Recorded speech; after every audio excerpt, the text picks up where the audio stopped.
Chapter 22. What the hell is going on? Machiko demanded. I mentioned before that I was equipped with other gifts. I merely placed some new programming into effect, accessing new weapons, said the head. I should explore my circuitry. It really is something that I should analyze. Why would you do that? It's not that I'm ungrateful, it's just that I really would like to know what the hell is going on. She spoke the words in a terse, urgent voice. This android, what the hell was he? Truly. She needed to know, and she needed to know right away. There was nothing in the manual about laser beam support, that was for sure. But then, he could project holographs. Why not deadlier light? They were off by a tree. She had taken the break while the hunters were conferring among themselves. Clearly, she had bought her life by defeating Shorty. She tried, as best she could, with the few words she knew, with gestures and mime, to present them with the facts. They did not seem to understand entirely, but they were picking up something of what she was trying to communicate. Now a representative was coming out. He was much bigger than Shorty. She just hoped that she didn't have to fight him. You are accepted, she thought the creature said. However, we do not understand what you are trying to say. Or something like that. A few more words. The hunt. A state of oddness. Bad hard meat. Well, at least they accepted the fact that indeed something was rotten on Blior. Nonetheless, there was still the same uneasiness with them that she'd felt at the beginning of her jaunt with the other pack. Despite her blooding from Broken Tusk, from Dashunde, she was still an alien to these creatures, and likely would always be. Nonetheless, she was reasonably safe now. She had allies. Her whole life, in falling apart, had tilted onto the edge again. And that, she found now as she looked on these creatures in this world with new eyes, was where she liked it. Machiko, said the head, still within the confines of its carrying bag. I believe I've come up with something. Look, Till, I appreciate your help, I really do. But I'm the one who's going to have to deal with these guys, okay? Maybe you'd better let me muddle through it on my own. They don't seem to be thoroughly accepting. That's something I've had to deal with before, and something I'm going to work on now. I hate to tell you this, Machiko. I can understand them. And they're giving you about 2 hours before they decide to kill you again. She did a double take. What? You understand them? She was flabbergasted. Some newfound program? Disbelief. Sarcasm. Yes, said Attila. A program that allows us to speak in the hunter language. Yes. Where the hell did you get that? Why didn't you tell me about it? I didn't know. I was not programmed to explore programs, and you never asked me to. You see, in many ways, I am merely a machine. Actually, the program seems to be some sort of universal translator. From the information you've given me, and what I picked up from listening in on the hunters as they've spoken, I've been able to pick up deep structure and words. These are not complex creatures. I think their language is not complicated. No, yes, Attila, anything else you're going to spring on me? I don't know. Perhaps you'd better bring me over to them. A head. Oh, they're going to like that a lot. A talking head. Just call me exactly what I am. Your assistant. A kind of robotic Swiss army knife. The hunters had stopped talking. They were now staring over at them. She had to do something, that was for sure. Okay, let me introduce you to the crew. She grabbed him and took him over. She pointed at him and said simply, Attila. Attila, barked back one of the hunters, his expression unreadable. Yes, Attila. She held him up. Okay, Attila, do your stuff. Immediately the android began speaking slowly but clearly. Machiko understood some of the words, but the way they were connected was different. The Yautja, however, listened with obviously surprised attention. Well into the explanation, though, she could see they were increasingly reacting with gestures of rage and challenge, not toward her or Attila. clearly to the information they were being presented. Finally, after a pause, Attila asked them a simple question that Machiko understood clearly. "Do you know how this could have happened?" The hunters conferred among themselves. A spokesman stepped forward eventually and said, "Yes." Then he told them his tale. Machiko listened to it later from Attila as she sat down by a tree, eating the cooked meat and drinking the water that the hunters had given her. It was like old times. The rancid smells of the creatures, the ripe, yeasty taste of their flavoured meat, the sound of their harsh, grating, challenging language. One big difference. She had herself a translator now. Only what else did she have on her hands, buried inside that inscrutable lump of circuitry that was Attila the Hun's head? Only time would tell. She was paying damn close attention. "It does tie together," said Attila. The android head was propped on a rock with a view of everything, and an ear cocked toward the conversation of the hunters, in order to pick up new odds and ends of language to communicate better later. "The oddments of Predator uniform we discovered on Evanston's ship." "Yes, of course. That figures in with the knowledge they have of the Yautja. I'm not sure how that ties in with augmented kinda armada. Question is, where did they get them?" "The answer is simple enough. Something we should probably have realized from the outset." "Okay, I'm all ears." "This planet has been in use by the predators for a long time, for hunting purposes. Not just bugs either, but other beasts. And apparently there haven't been the slip-ups that would have created a bug world either." "But the bugs are no strangers here." "Precisely. As for the hunters though, apparently, some years before Evanston and company arrived, the hunters crashed a ship here. All aboard were killed, and the ship was considered a monument to their lives. The hunters left for a while, as is their wont. When they returned to this world, they discovered an entirely new situation. This continent had been settled, and the monument to their dead had been plundered and taken apart. Alas, there were apparently preserved bodies of bugs there too." The hunters bided their time. They watched and waited, and of course, hunted. Eventually, they came to realize what we'd speculated. They realized that Evanston was turning this into a hunter's planet.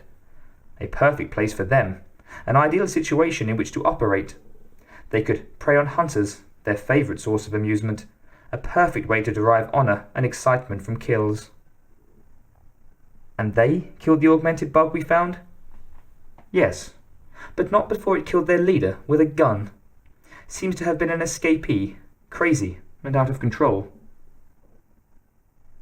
"So, we can assume that this brand of bugs, let's call them the buggers, is not quite perfected yet. The hunters spoke in rather intuitive terms. No concrete evidence." However, they did not take this news well. "No, they are incensed. They spoke of revenge, destruction, terror, trophies. They see great honor in store for themselves here." "And the eradication of a threat to the galaxy?" Machiko added. "Yes, they see themselves as the biggest threat to the galaxy, and that's apparently the way they want to keep it." She nodded. "Yes, the Yautja, the way I know and love them, the biggest badasses on the galactic block." "No great intellect here," Attila observed. "However, I didn't care to point that out." "And they've agreed to help us?" "Yes. We need to formulate a plan that we can present to them." "We'll get to that one in a moment," Machiko said. "What we need to talk about now, though, old chum, is this progressive improvement in your abilities." "I thought we'd get around to that." "When I purchased you, you were guaranteed to have been wiped and then programmed to my specifications. Apparently this is not the case. The question is, who are you, Attila? And are you my friend still, or an enemy?" A chagrined look passed over the face of the android. "A friend. A dear friend, of course, Machiko." "An enemy would say the same." "What was it your beloved Art of War author said about spies being the most important part of winning a war?" "It would seem that you, my friend, are the spy. The question is, what war am I in?" You must realize this is all new to me. This programming has just kicked in. However, I will try to explain. He sighed, an odd affectation for a creature without lungs. There is more to human civilization than the company. Yes, of course, like Evanston. Evanston? Livermore Evanston has deep ties to the company. Who do you think has allowed him to grow and prosper? He is not independent. He is a puppet. And, in an ancillary sense, so is the program. The hunter's world.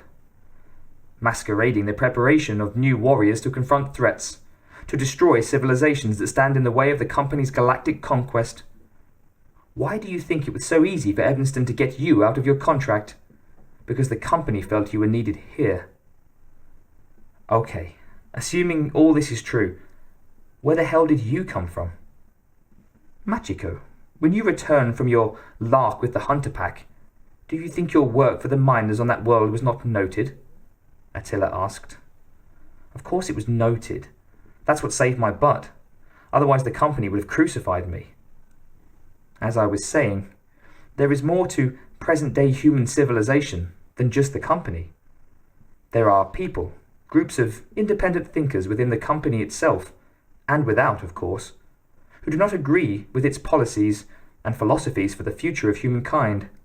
Subversive groups. Yes, and there is a selective group, linking these loose and very different people.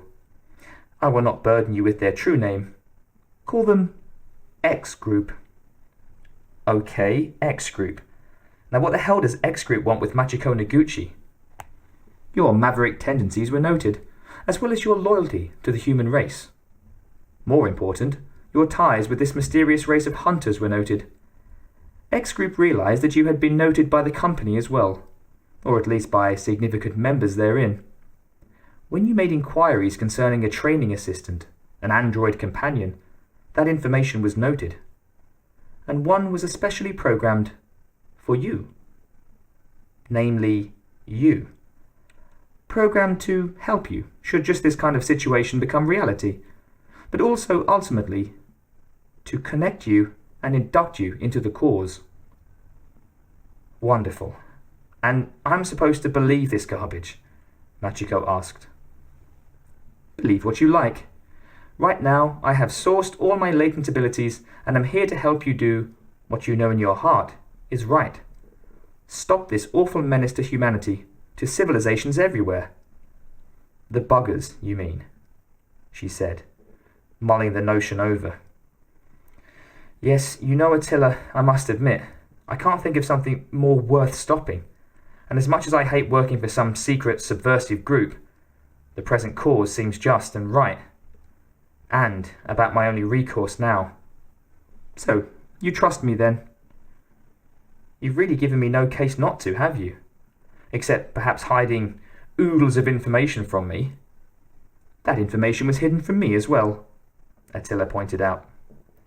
Yeah, so you say. Machiko looked back at the group of predators. What other resources do we have beside these boys? This is not the only group. All told, they say they number 50. Still not a whole lot. There are only 15 mercenaries, true. But there are hundreds of armed security forces in Evanstonville, and I'm certain now that they know I know what's happening here. They're going to be on the cautious side. They haven't searched for you. No, and probably wisely, Machiko said. Where am I going to go? No place but back, eventually. The question is, when? The sooner, the better. She shook her head. The damnable thing is, some of the other mercenaries, if they knew what was going on, would help me. Like dearest Ned. Ah, that personality of yours remains sparkling, despite the new programs. Twinkle, twinkle. Yes, Ned Sanchez would help. He's in this for the money, just like the others. Yes, but there's more to it too. You can only take cynicism so far. You're absolutely sure about this? Yes. She shook her head. How can I communicate with him, though? If you could communicate with Sanchez, do you really think he'd help us? Because believe me, we are going to need all the help we can get, brilliant warriors or no. I've got the feeling that even as we speak, Evanston and Zorski are putting all their trumps in a row, just in case. Yes, I'm certain. The android head said, Fine, because we have a trick up our sleeve as well, and I can play it tonight. Is it a trump? The head smiled. Oh, and more. That is, if it works.